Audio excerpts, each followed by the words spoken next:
welcome to another episode of Stuck in My Mind podcast. I'm your host, WIZE, and my next guest, I'm very excited to speak to him. Let's bring him on. I'm excited. So, welcome to the show, Marc-John Brown. Thank you very Hello. much, sir. Hello. How are you today? I am good, thank you. It's night where I am. I think I'm a few hours ahead of you guys over there in the US. Yeah, I'm in the you're across UK. the pond, aren't you? Yes. Right, yes. All right, so let's just jump right into this. Can you share your personal journey of healing and how it led you to the indigenous wisdom traditions? Yeah, for sure. For sure. So it all began in South America, age 19, or I guess you could say really that it began before that, age 11, thanks to the Argentinian diaspora of 2001, which sent many families away from Argentina out into the world due to an economic crisis. Thanks to that, a family of Argentinians fell into my neighborhood where I was living. I was growing up as a young boy, 11 years old, and I met the son of one of those families, and we kind of grew up together. Him, me, and this other guy from Paraguay. So that made me bilingual by age 15, thanks to growing up with them. And then by age 19, I felt inspired to go and travel South America. When I traveled South America, I came I came face to face with this spiritual awakening, if you will, and that kind of inspired me to then hitchhike, cancel my flights home, and I ended up hitchhiking from Argentina through Chile and Bolivia into Peru, and all whilst going through this spiritual awakening that was brought around about by uh, meeting a clairvoyant woman, a psychic woman in Argentina whilst I was living there. And as I was hitchhiking through South America, in Bolivia, I came face to face with the country's indigenous populations, the Quechua and the Aymara people. So there was this meeting point of two worlds: my spiritual awakening with my first encounter of the region's living indigenous populations, and that just began to that's what planted the seed for my whole life, basically. And through uh, traveling far and wide, marrying an indigenous Peruvian as well.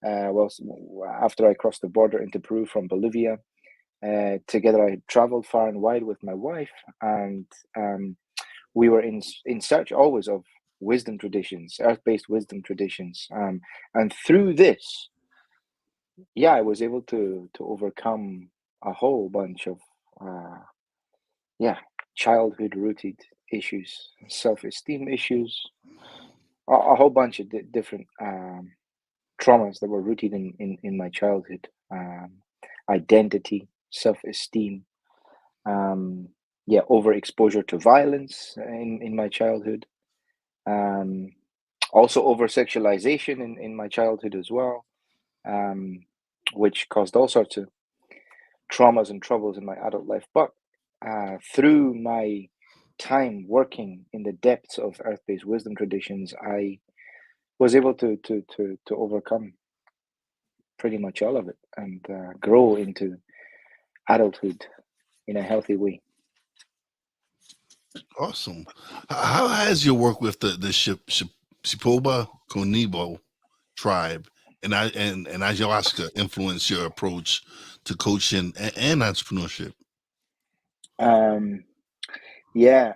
So the Shipibo Konibo people, um, they have, what do I take away from them? The core medicine of their people is ayahuasca, right? And ayahuasca gives them this portal. It gives them this portal to nature's consciousness, right? To like what is happening in the unseen world out in nature. And I think if there is one biggest thing that I took away from the Shipibo Konibo people whilst living with them, it's this concept of what it means to be indigenous, which means deeply, deeply entwined with the natural world, and in a symbiotic, personified relationship with the natural world.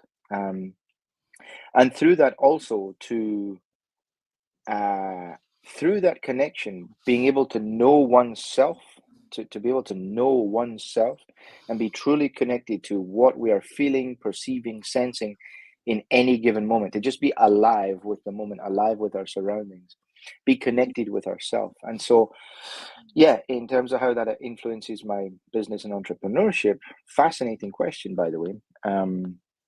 I I would say that I am not really interested or entertained by having people around me or spending time with people around me who are not always connected to themselves.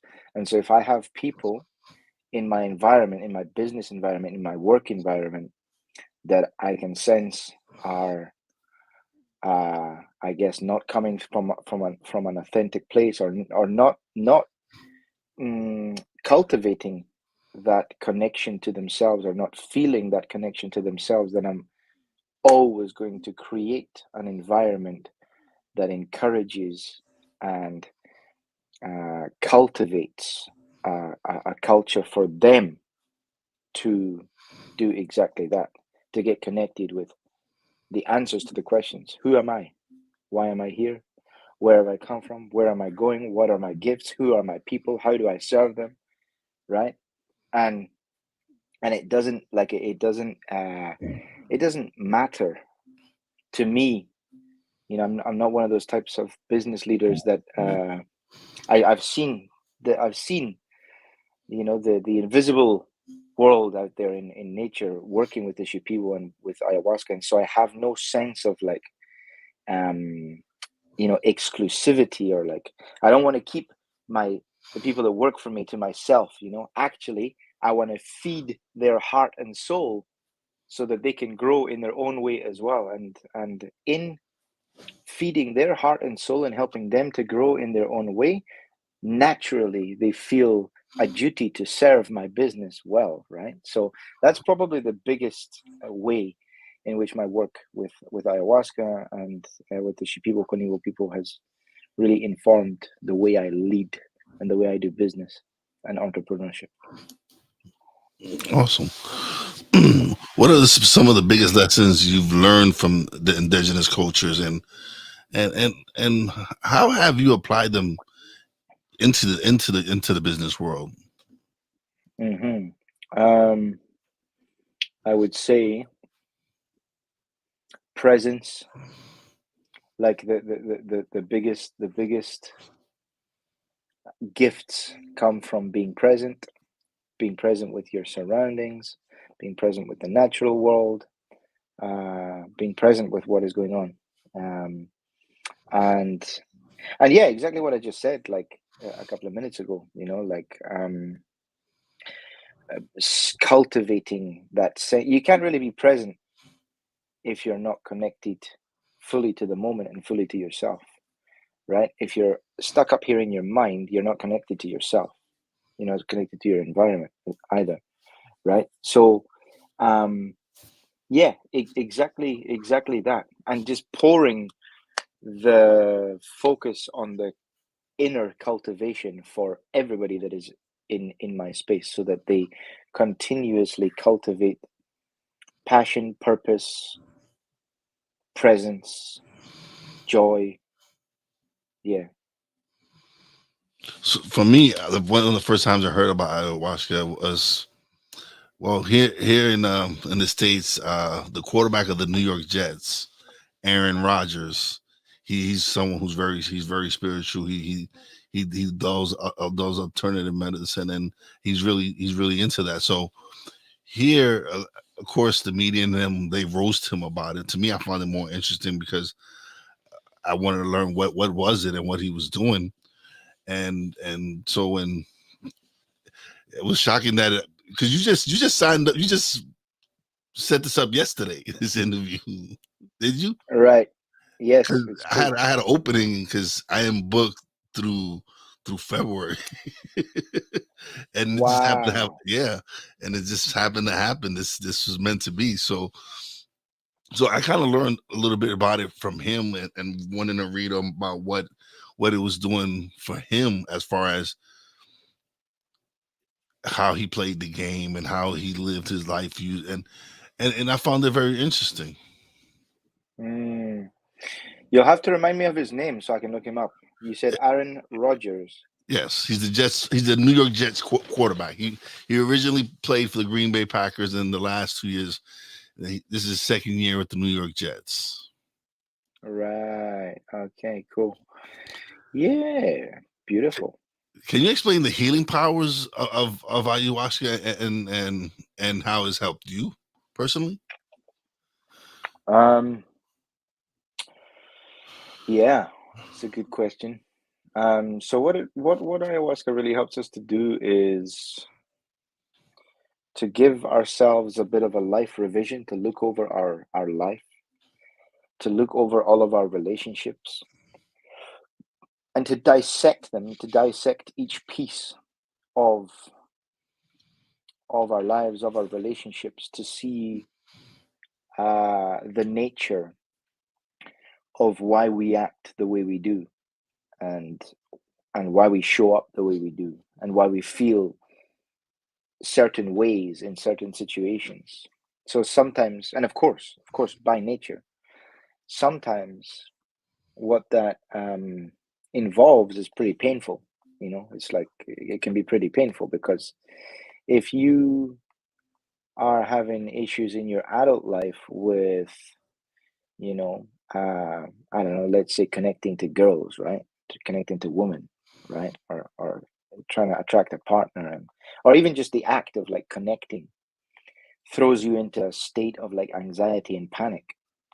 Um, you know, uh, Ayahuasca might, for example, show you scenes and scenarios in your childhood where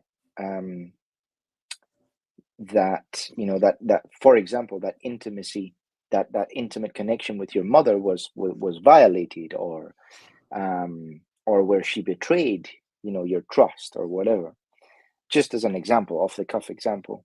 um and that those experiences, to relive those experiences, something like that can be really painful, like can cause you to cry a lot. It can cause you to go through many big like emotional releases. And that is part of the healing process. Is this, as the saying goes, you got to feel it to heal it, right? So it allows you to feel, to dig deep into all the dark corners of your subconscious mind, of your soul, of your being, of your psyche, and turn the dark parts up to the light to be looked at and examined fully. And if there are feelings that need to be felt, to be processed, to be released, so that whatever they're attached to can be healed and moved through, then it will do that. And yeah, so for me, whew, I mean, there's too much to say on a podcast like this. But what I will say is it did exactly that with my relationship with both of my parents, particularly with my mother, and helped me really learn and like get to grips with so many of my own insecurities and trauma responses to the world around me that were rooted in my relationship with my mother. And I was able to really deal with that, really like work through that. And they say that one of the biggest pieces of becoming a man is when you're able to cut that umbilical cord, that energetic umbilical cord with your mother, and stop embodying, even if it's just small little parts or elements of that, like mummy's boy kind of, like turning to mommy for help, turning to mommy for advice.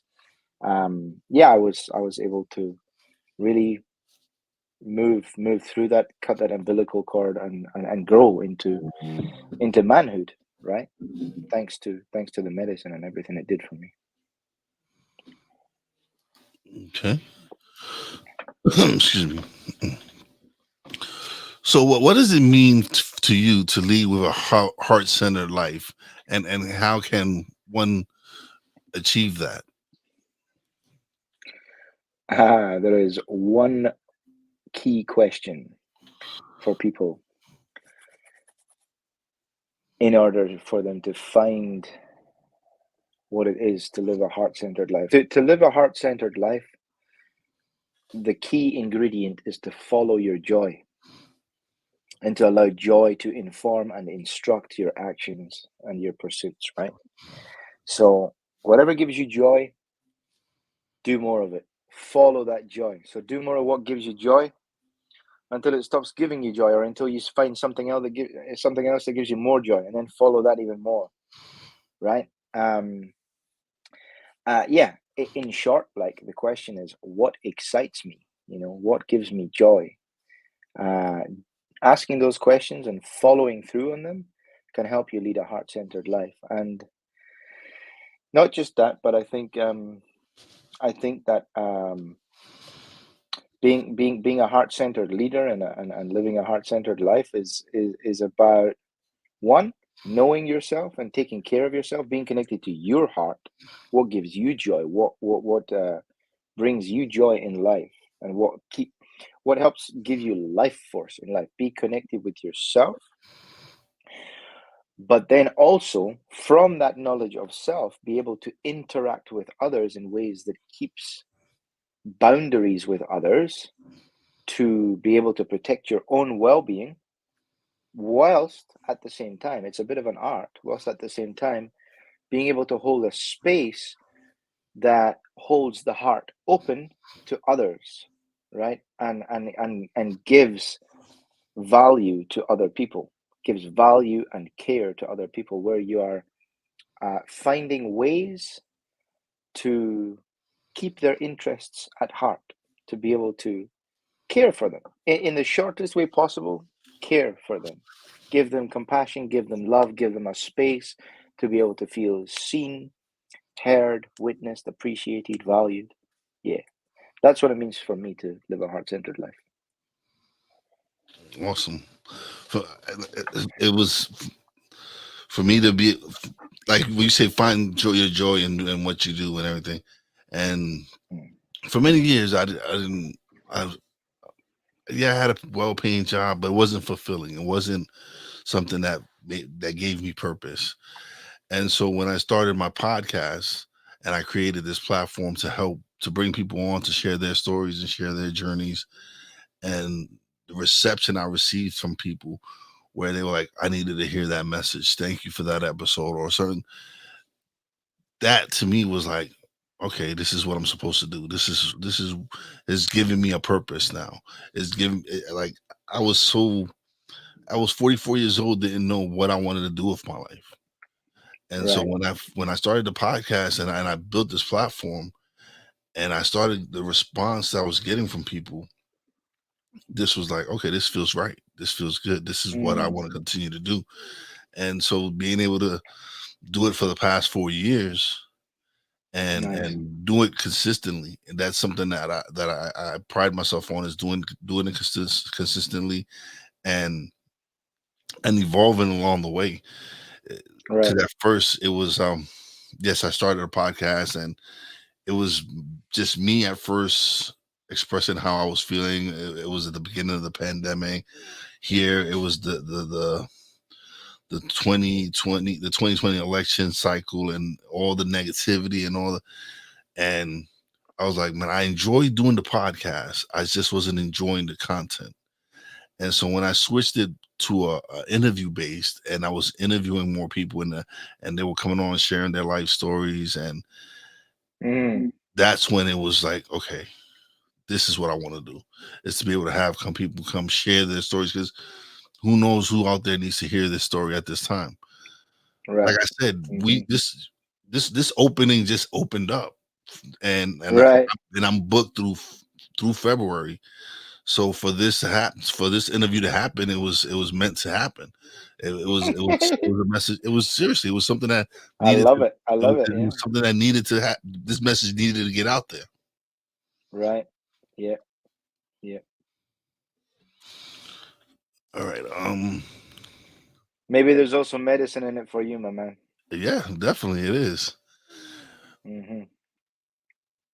What strategies do you use to help your clients reconnect with their purpose and ignite their inner fires? Yeah, exactly that. To do a little bit of a life analysis, a little bit of an overview of their life, current goals, if they have any, current desires, if they have any. Um, to identify the areas of their life that are requiring most of their attention and energy right now, whether for the good or for the not so good, right? Like whether it's like sucking them of their energy, or whether it's actually giving them life force and filling them with life force. And then based on this analysis, we um, identify strategies to minimize the activities that uh, suck life force and drain life force, and maximize the activities that give life force. So it's create strategies and structures for life that accommodate more of what gives life force, right? And in following that life force, joy is found, and a fire in the heart is found. And from there, of course, if it's being monetized right now, hallelujah. If there is a desire for them, once they connect to their deeper purpose and ignite that fire in their hearts, if there is a desire for them to then go out and build a project or a business um based on that, excuse me, then I help them do that as well. I help them like get real with all the fears, all the insecurities, if there are any, create strategies for overcoming those fears, those insecurities, so that they can move from where they are right now closer and closer with every single session that we do towards building and launching this project or business that they want to launch, that is aligned with the fire that is burning in their heart, that is giving them joy. And thus we build people on earth that are living on purpose, in alignment, and serving others from that place. And when we serve others from a place of joy and alignment and fulfillment from the fire that burns in our heart, the ripple effects last for a long, long time. And I have at least one of my team members who are standout for sure, who is a perfect example of this like ripple effect, because she now has built her own team, and she's doing the exact same that I'm doing with her team, right? She's treating them in the same way and building her team in the same way, which just gives me so much joy, because it's just a way of spreading joy, and creating a beautiful world. Yeah, and for me, my podcast is not monetized. There's certain things I do to that I make money through it, but it's not really truly monetized, and I don't really care for that. I truly That's fine. my mission truly is to have these conversations, and if I affect one person, I'm happy because, like you Your said, job is done. it's a ripple effect.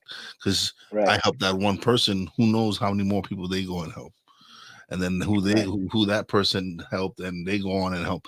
So for me, it's like, okay, yeah, I'm I'm not doing it for the money. I'm doing it for, first of all, it brings me joy to be able to do it. It makes me happy to be able to come on and have these conversations, because at the same time, I'm learning and growing as myself.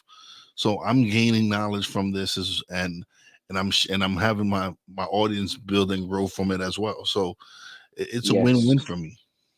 Yeah, it doesn't always have to be monetary. Like, the return is not always monetary. Yeah, sometimes it's spiritual, sometimes it's energetic, sometimes it's intellectual, right? There are so many inlets for us to fill ourselves with a sensation of abundance. It Hmm. doesn't always have to be money. Abundance is not just money, right? Yeah, absolutely. So how can someone who is unfamiliar with traditional healing practices begin to explore these methods? Um, yeah, I would say find um, a reputable practitioner. Um, you could Google, like, for example, shamanism Brooklyn, um, or plant medicine Brooklyn or psychedelics Brooklyn. I actually have some people in my network over there in New York. Um, yeah, I would say explore that. Also, read books. So there's an author who is actually a Native American author, teacher. Her name is Jamie Sams. There's also an author called Alberto Villoldo, who is Cuban American, and he's studied the Peruvian traditions. Another Peruvian American, who's deeply rooted in Peruvian tradition is Don Oscar Miro Quesada. So those are starting points, but yeah, finding somebody in like your local community, if you have somebody, reading books, and also perhaps even more powerfully, maybe, is checking out your own ancestry, right? Checking out your own ancestry, seeing what's in your bloodline, and seeing what traditions were practiced in the cultures of your bloodline. That might give even more of a sense of purpose, right? Awesome. Yeah. Yeah. Actually, yeah. I've been wanting to do that to that what is it? 20 generations. I don't. Is that 23 23 and and Me. me? Yeah. That. Yeah. Mm-hmm. Mm-hmm. I've done that. um. And how did it go? How did it go for you? How was it? Your experience with Well, it? I'm high percentage British and Irish, but yeah, like uh, it was fun, and it's also very interesting, and for sure gives you, it like helps with your sense of identity, helps with also with a little bit of a sense of purpose. Although I didn't need the help of 23andMe to have my sense of purpose, right? But Yeah. still, it can help with that. It can really help with that. Okay. How do you balance the spiritual and practical aspects of life and business in your own journey? Have my practices, have meditation practice. I have a tobacco pipe practice, which to the everyday ear might sound like an unhealthy habit, but I can promise you it is not an unhealthy habit. It's a very medicinal, meditative habit or practice tradition that uses tobacco as medicine, um, and does not, of course, does not it's not inhaled into the lungs. So I have a tobacco meditation practice. I have a sitting meditation practice. I also have a practice with cold baths and wild swimming. And that is where I find my spirituality. Also with uh, physical exercise, right? Like I practice jujitsu. I go to the gym, and when I'm exercising, like it's mostly body weight stuff. Okay, I lift weights and stuff, but I do body weight stuff, and that is a sense of meditation for me. Like it's and swimming as well, like physical exercise. uh Wild swimming, I'm talking like even in December when it's like below zero temperatures and there's ice on the beach, I'm out in the sea. um yeah, I love it. So sitting meditation, my tobacco practice, having those practices to cushion and buffer my life in the world of business and entrepreneurship. It just helps me stay regulated, helps me stay happy, helps me stay joyful so that I can continue to lead from the heart and encourage encourage my team to show up fully. And when I say show up fully, I don't mean giving their everything to whatever they're doing, because that's obviously a part of it. But when I say show up fully, I mean showing up with each and every piece and part of themselves on the table at work. It's all welcome, like I create spaces, I create spaces and meeting environments where everybody's able to share their personal story. Everybody, like if there's somebody's, you know, granny that's fallen ill and they're having to spend a lot of time with them, like bring it to the table so that we can work through it. So we can work through the emotions of what's going on, right? And I would not be able to lead my teams in that way if I did not have my practices, right? My own personal practices. Yeah. So what are some of the common misconceptions of ayahuasca and other master plants, and how do you address them? The number one is the silver bullet that fixes everything. That's the number one. And it's the biggest, it's the number one biggest misconception for mushrooms, for ayahuasca, for iboga, for psychedelics. It's like, this will fix me. And that's the biggest misconception. Nothing's going to fix you except you, like nobody's here to fix you. No plant, no tree, no medicine, nothing is going to fix you except you. But what the psychedelics do, and what ayahuasca does, is helps to show you and shine a light on what needs fixed in your life, so that you can go out and do the work to fix whatever needs fixed, right? Whatever needs worked through and healed and integrated and regulated. That's the number one misconception. The other misconception is that it's like really dangerous and it can kill you, just because of all the poorly told stories out there in the world. Ayahuasca does not kill you, what has caused complications and led to death in the past is chemical interactions in the body, where people have not disclosed the pharmaceuticals that they've taken, which are actually highly contraindicated to ayahuasca, or it hasn't been disclosed. For example, that there are issues with blood pressure, or there are issues with the heart or whatever.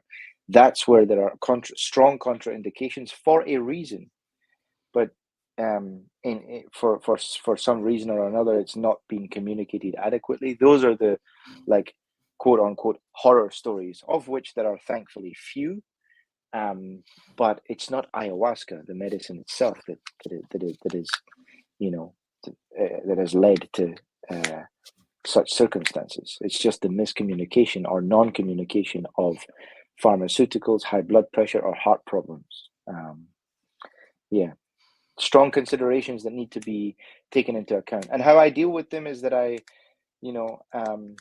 when we're running our retreats, like I make sure that I vet everybody that's coming through the door. Do they have heart problems? Do they have blood pressure problems? Are they taking pharmaceuticals? If so, which ones? And are they contraindicated to the chemical admixture of ayahuasca? Okay. How do you define success, and how has your definition evolved over the years? My goodness, that's a wonderful question. So I will answer my definition of success now. I said this earlier today. The bedrock of all success right now, for me, the bedrock, like, if you don't have this, then why are you doing what you do? Three things: a peaceful mind, a joyful heart, and a regulated nervous system. And if you don't have that, then you got to ask the question, why are you doing what you're doing? And it's okay. Like I get dysregulated as well, and like we're in a little bit of an intense time in life at the moment. My family and I've been dysregulated quite a bit over the past week, 2 weeks, or whatever.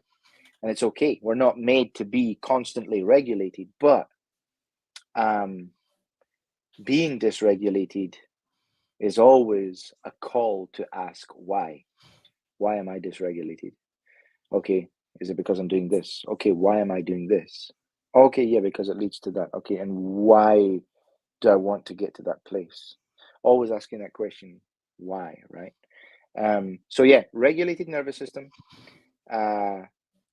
peaceful mind, joyful heart. The three tenets, the three foundational pillars of success, as per my definition today. How has it evolved over the years? Holy moly. Probably too much to say on this podcast, but yeah, it used to be, living in opulence, living, like a posh life, and like living luxury and whatever. But as time went on and I experienced some more of those things in life, being able to, be in airport lounges, travel a little bit more classy and whatever, and drive a nice car, like you realize, like that doesn't mean too much. That doesn't mean too much. Yeah. So, and that was probably like my definition of success in like 2015 or something. So compare 2015 To now. to now, they're very different. And what brought me from one end of the spectrum to the other was a whole bunch of life experiences, right? Where I've gone through trials and tribulations, troubles and challenges. Yeah.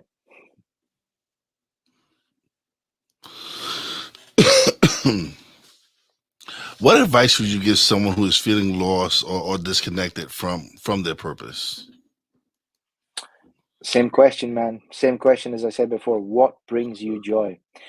If you can't think of that, if you can't like get out your mind or get through the clouds of your mind to Hmm. find that thing that gives you joy, go to your memory and say, well, when was the last time I actually felt joy? When was the last time I felt joy? When was the last time I was excited? When was the last time I felt happy? Okay. What were the circumstances inside which I felt happy, joyful? How can I create those circumstances now? Or if not possible to create those circumstances, how can I create the same energy that those circumstances produced? Yeah. Awesome. How can the teachings of indigenous cultures help? Well, we kind of discussed all that already, so forget that. What's next for Mm. you on your journey, and how do you plan to continue blending ancient wisdom with modern success? To continue doing what I'm doing right now, which is building a kick-ass team that is full of joy and very happy to be doing what they're doing. Real soul family, like building a soul family that is serving my company, my business, and my family business. What is next for me? Yeah, to continue doing what I'm doing. Like coaching high performing individuals that are in business entrepreneurship, and the world of sports as well. Maybe I'll go and hit up your man, Aaron Rodgers. Maybe I'll go reach out to him and see if he's interested in a conversation with me. And then also, I would say, yeah. So psychedelic peer support is something that I provide. Just helping other psychedelic leaders in the field make sure that their practice is, rooted in ethics, responsibility, integrity.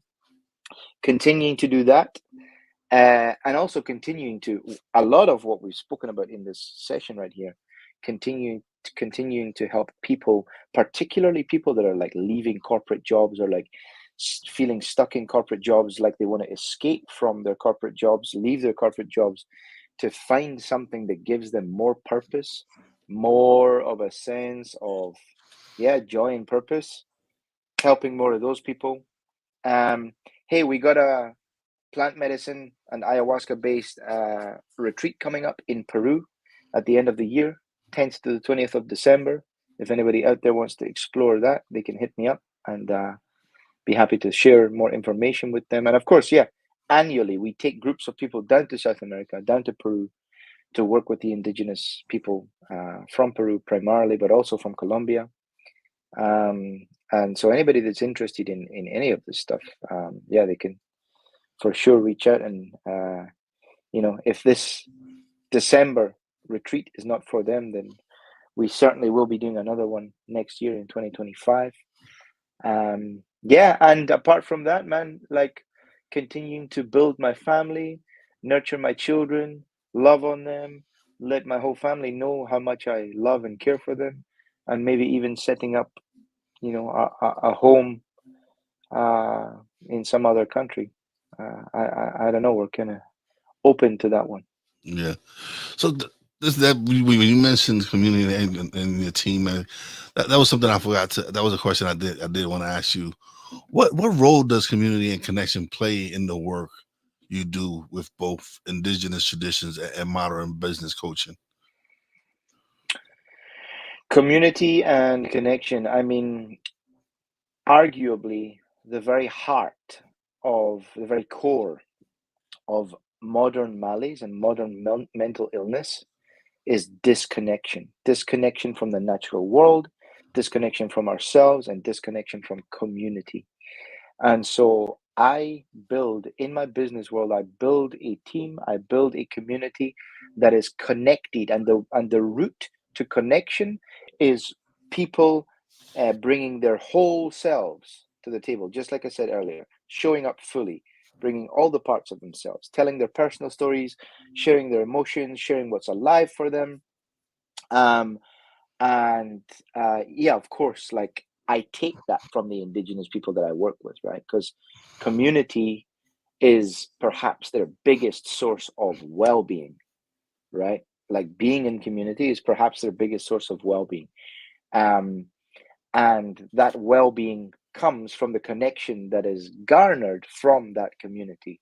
And so for me to immerse myself in that and to take that medicine of raw human community and connection, to take that into my world of business and entrepreneurship.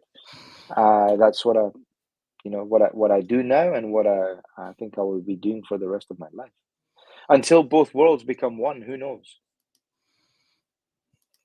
Awesome. Now, thank you, man. This has been great. But now is the time where you get the solo screen and you get to let people know where they can find you, let them know about the retreat, everything. Okay. Thank you very much. So yeah, this has been Marc-John Brown from Native Wisdom Hub, integral performance coach, psychedelic peer support specialist, and a coach who helps you build a life of your dreams, living from joy on purpose. You want to connect with me and explore what coaching with me might look like, everything being rooted in the wisdom of nature and the wisdom of the world's living indigenous populations.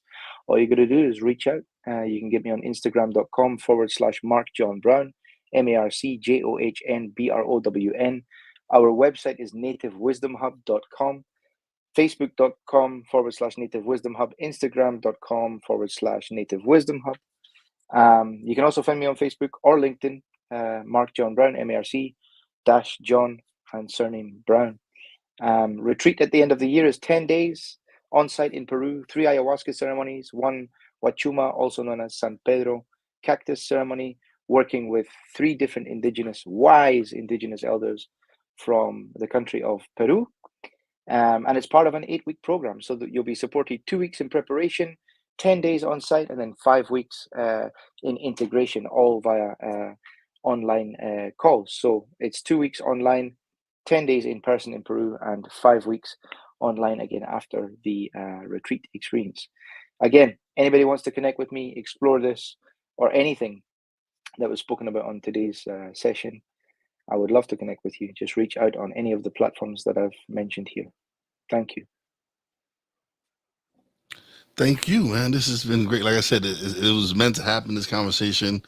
I appreciate you taking the time to sign up and making this happen, man. I greatly appreciate it.